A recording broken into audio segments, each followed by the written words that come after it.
Hari itu di kampung Ciburuyan, aroma minyak panas dan adonan manis sudah menguat dari ujung gang. Lapak martabak milik Galih paling ramai. Lala lewat sambil membawa sayuran. Sementara Tika datang dari arah puskesmas. Martabak warna pelangi, 1000 dapat 3. Ayo mampir, jangan cuma lihat doang. Aduh, martabak ini benar-benar ngelitikin perut.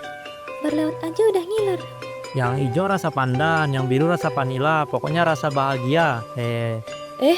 Warnanya kok ngejreng banget ya? Kayak lampu disco. Tika ada-ada aja. Namanya juga kreativitas. Anak-anak mah suka yang rame gitu. Yoi, anak-anak di rumah juga seneng banget. Yang penting murah, perut kenyang. Aku nggak bilang nggak bagus, cuma ya warnanya tuh nyentrik banget. Kayak bukan dari dapur biasa. Rahasia dapur Ciburuyan, Tik. Udah diuji lidah banyak orang, aman dan mantap. Ini aku beli 5.000 ya. Campur semua warna, jangan pilih-pilih. Minyaknya dari semalam ya? Kayaknya baunya agak beda. Saya saring tiap pagi kok. Lagian kalau ganti terus bisa bangkrut saya, Tik. Iya juga sih, tapi ya jujur aja. Kadang aromanya tuh kayak bahan bakar dikit. Wah, teh lala lebay. Itu mah wangi khas racikan saya, biar beda dari yang lain. Aku sempat dapat laporan anak-anak mual minggu kemarin. Katanya habis beli martabak. Jangan langsung nuduh atuh, bisa aja dari ciki atau jajanan lain. Banyak yang jualan di kampung ini. Tika kan kerja di puskesmas. Wajar lah kalau ada curiga. Namanya juga jaga kesehatan warga. Iya, saya ngerti, tapi saya juga nggak sebodoh itu ngasih racun ke pembeli. Aku cuma pengen warga sini sehat. Anak-anak apalagi. Jangan sampai jadi korban. Tenang aja, Tik. Martabak Gali ini bikin kenyang kok, bukan masuk UGD. Ya wes, aku pamit dulu ya. Kalau anak-anak lagi, aku balik sore-sore. Sip teh, makasih. Hati-hati di jalan ya. Tika masih berdiri di tempat, matanya menatap warna martabak yang tak lazim. Belum akhirnya ia pergi. Suasana dapur semi terbuka malam itu di belakang rumah Gali. Gali menuang cairan berwarna ke dalam ember adonan. Seorang mengintip diam-diam dari balik tirai. Tika. Haha, ini dia kuncinya. Pewarna tekstil premium, tahan sampai 2 hari. Anak-anak pasti doyan warnanya. Ia menuang botol kecil ke adonan. Pengawet super, biar martabak bisa dijual sampai besok pagi. Gak ada yang sadar, toh baunya ketutup sama perisa. Seekor tikus mati bahkan tergeletak begitu saja di dekatnya. Halah, tikus kampung. Mati juga karena umur, bukan karena salah martabak gue. Yang penting laku, urusan nyawa. Bukan kerjaanku itu. Bukan aku yang jaga puskesmas. Haha. Tika mundur perlahan, menginjak ranting. Suara pun terdengar. Waduh, ada yang ngintip ya? Tika langsung kabur. Suara tikus kali. Atau kucing. Tapi kok rasanya beda ya? Keesokan paginya, Lala datang ke martabak Gali, wajahnya ceria. Masih ada martabak warna ungu enggak? Anak-anak pada rebutan yang itu kemarin. Wah, tinggal dikit lagi. Tapi buat teh lala, saya sisain. Mau yang setengah matang atau garing? Yang garing aja deh, soalnya tadi pagi anak bungsu muntah. Katanya asam lambungnya naik. Tapi dia minta martabak. Aduh, Namanya juga anak-anak teh, mungkin jajan yang lain. Martabak saya kan selalu seger tiap hari. iya sih. Tapi baunya tadi sempat beda. Kayak menyengat dikit gitu. Itu perasa baru, biar beda dari pesaing. Pakai teknik dari kakek, katanya buat naikin selera makan. Tika datang tiba-tiba, wajahnya tegang. Galih, aku lihat kamu semalam. Jangan pura-pura polos deh. Itu yang kamu campurin ke adonan apaan? Aduh Tik, malam-malam ngintip orang di dapur. Emang kerjaanmu ya sekarang? Kamu masukin pewarna tekstil sama pengait makanan. Aku lihat jelas, itu bukan bahan bak manusia. Hah? Pewarna tekstil? Mas Galih serius? Ika halu, mungkin kecapean jaga puskesmas. Cahaya lampu bisa bikin halusinasi, tahu nggak? Jangan ngeles. Kamu pikir semua orang kampung ini bodoh ya? Hati-hati ngomong Tik, fitnah bisa berbalik. Saya bisa balik nuduh kamu nyebar hoaks. Aku siap buktiin. Ini bukan soal jualan Galih, ini soal nyawa. Kamu pikir anak-anak itu mainan? Ya Allah, Mas Galih, bener gak sih? Kalau mereka sakit, kenapa jadi urusan saya? Siang harinya di puskesmas, anak-anak kecil duduk lesu di tikar. Tika mencatat keluhan satu persatu dan menatap serius ke buku laporan. Aneh, yang sakit perut selalu anak-anak yang makan martabak. Tapi kenapa? Selalu yang dari lapak Galih. Lala tiba-tiba datang. Tik, anakku juga ngeluh perutnya mulus banget semalam. Padahal baru aja makan martabak 2 potong. Serius lah, yang warna-warni itu lagi? Iya, yang ungu sama hijau. Katanya enak. Tapi 2 jam kemudian langsung muntah. Lihat ini, dari minggu kemarin udah ada 7 anak yang ngeluh gejala sama. semua habis makan martabak dari Galih. Aku juga udah mulai curiga, Tik. Tapi ya susah. Galih itu kayak disayang warga. Dagangannya murah, anak-anak suka. Kadang yang disayang itu justru yang bahaya. Aku lihat langsung kok. Dia campurin sesuatu ke adonannya lah. Ya Allah, kamu yakin? Jangan sampai nuduh orang mau tanpa bukti kuat, Tik. Makanya, aku mau cari bukti lebih. Tapi sendirian berat juga. Aku bantuin. Tapi pelan-pelan ya, Tik. Jangan sampai Galih tahu. Dia kelihatannya ramah. Tapi tatapan dia bikin merinding. Ini udah keterlaluan. Aku bisa pura-pura beli martabak, Tik. Nanti kita simpan sisanya. Terus kamu bawa ke lab puskesmas. Bagus. Tapi jangan bilang siapa-siapa dulu ya. Terus pinter main ini. Aku ngerti. Tapi kamu hati-hati juga, Tik. Galih bukan orang sembarangan. Dia kelihatannya tenang, tapi licik. Sore harinya, Tika berjalan pelan melewati lapak Galih. Pura-pura mengobrol. Di matanya tajam mengamati. Loh Tik, mampir juga. Udah damai nih ceritanya. Iseng lewat aja.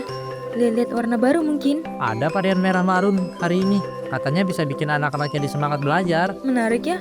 Kamu kok bisa dapat ide warna kayak gitu? Gak takut anak-anak alergi? Alergi mah nasib. Yang penting beli dulu. Urusan perut belakangan. Haha. Orang ini emang gila. Lala tiba-tiba muncul dari belakang. Berpura-pura senang. Galih, mau dong martabak campur 10.000. Yang merah hijau sama ungu ya. Wah, langganan setia nih. Saya kasih bonus sepotong buat anaknya yang kemarin katanya doyan.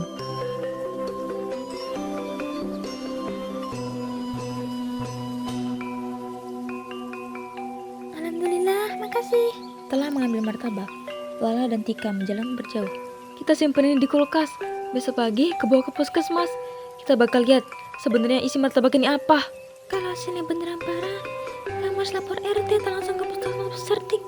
Tenang, kalau martabak itu racun, aku bakal pastiin kali berhenti jualan. Bahkan kalau perlu, di penjara.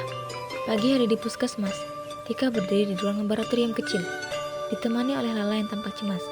Seorang petugas lab menyerahkan kertas hasil uji martabak. Pak Tika, ini hasilnya. Kandungan formalin dan pewarna tekstilnya cukup tinggi, apalagi di potongan warna biru dan merah. Berarti dugaanku benar. Galih pakai bahan berbahaya. Ya Allah, jadi anakku kemarin muntah karena ini. Iyalah, ini bukan cuma soal dagang curang. Ini udah masuk wilayah bahaya kesehatan. Harusnya dia bisa ditindak. Terus langkah kita selanjutnya gimana, Tik? Aku mau datangin Galih langsung. Tapi kamu ikut ya, biar ada saksi. Kalau dia mulai main kasar, di tempat martabak, Galih sedang ramai melayani pembeli. Tika dan Lala datang dengan langkah mantap. Nah, dua pendekar kampung akhirnya datang juga. Mau beli atau mau bikin gosip lagi? Aku baru dapat dari hasil lab, dari puskesmas. Martabak kamu mengandung bahan berbahaya, Galih. Hahaha, lab katamu. Puskesmas kampung bisa apa sih? Alatnya aja kadang mati listrik. Jangan diremehin, data ini nyata. Anak-anak pada sakit karena martabak kamu. Atau jangan-jangan kamu Tik yang sengaja nyebar gosip biar daganganku sepi. Iri karena kamu nggak punya usaha kayak aku. Iri, aku kerja buat kesehatan warga, bukan buat isi kantong dari racun. Racun apaan? Kalau bener racun, kenapa tiap hari masih laku? Anak-anak masih beli, ibu-ibu juga masih ngantri. Justru itu, mereka nggak tahu. Tapi sekarang, aku bakal kasih tahu satu kampung isinya martabakmu. Ngomong aja terus, tapi jangan nyesel ya kalau nama baikmu hancur karena dulu tanpa dasar. Ada dasarnya, ini hasil lab, formalin, warna tekstil dan pengaruh tinggi. Nggak bisa dibantah. Kamu juga lah ikut-ikutan dia. Dulu langganan setia, sekarang malah nusuk dari belakang. Aku langganan karena nggak tahu, tapi sekarang udah tahu. Masa mau diem aja? Ini bukan perang dagang, Galih. Ini soal nyawa. Kalau kamu masih punya hati, stop sebelum makin parah. Udah Tik, kalau kamu pengen jadi pahlawan kampung silakan. Tapi jangan diganggu rezeki orang lain. Dosa. Dosa lebih besar lagi kalau rezeki yang dari ngeracunin anak-anak kecil. Aku nggak takut sama kamu. Aku dagang buat hidup. Yang penting laku, urusan lain, bukan urusan aku. Kalau gitu, tunggu aja. Semua perbuatan ada balasannya. Pagi hari, Galih duduk di bangku panjang dengan senyum sinis. Ia sibuk dengan ponselnya, menyebarkan pesan suara dan gosip murahan. Nggak usah susah-susah nuduh balik Tik. Sekali ku lempar satu kalimat, kampung ini bakal jijik sama kamu. Ia merekam pesan suara dengan suara setengah berbisik, setengah dramatis. Bu, saya cuma mau kasih tahu aja ya. Itu si Tika, setahu saya sering pulang malam. Nggak jelas dari mana. Ada yang lihat dia boncengan sama laki-laki. Bukan suaminya, Bu. Hati-hati aja.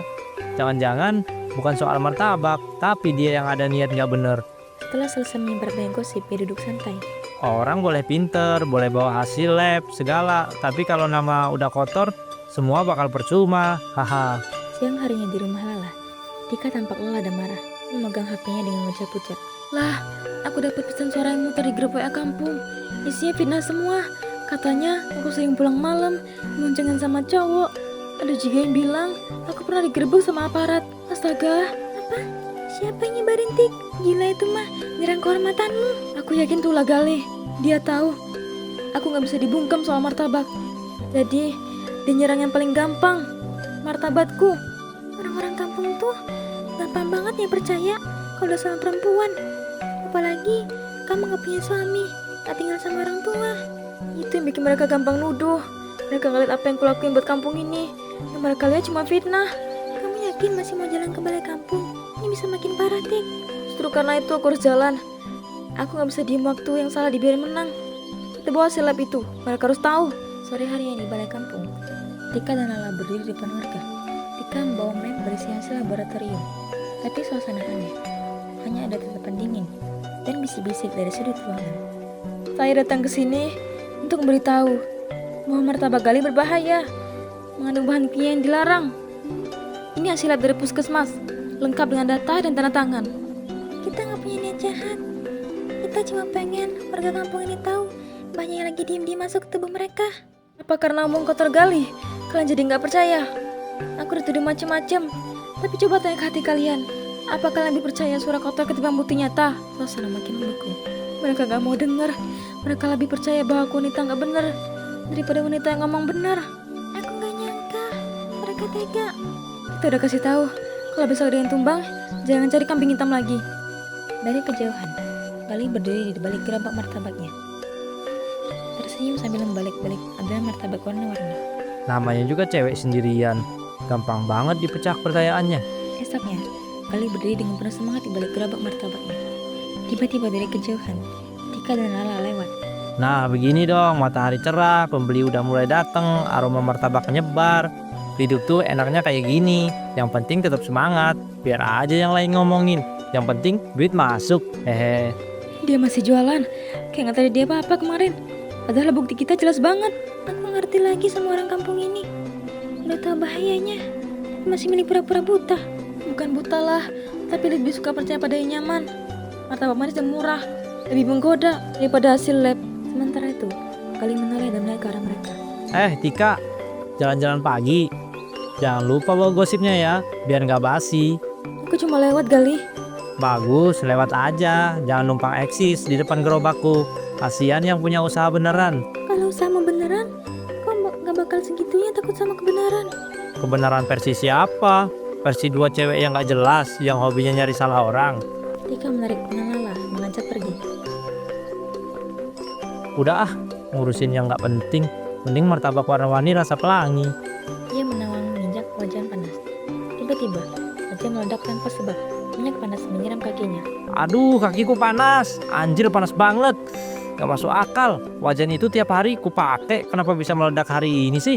Tika dan Lala yang belum jauh langsung menoleh ke arah suara. Tik, kamu dengar itu?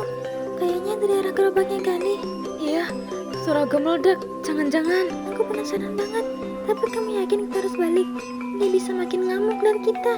Lihat dari jauh aja, gak usah deket-deket. Tika dan Lala diam-diam mengamati dari kejauhan.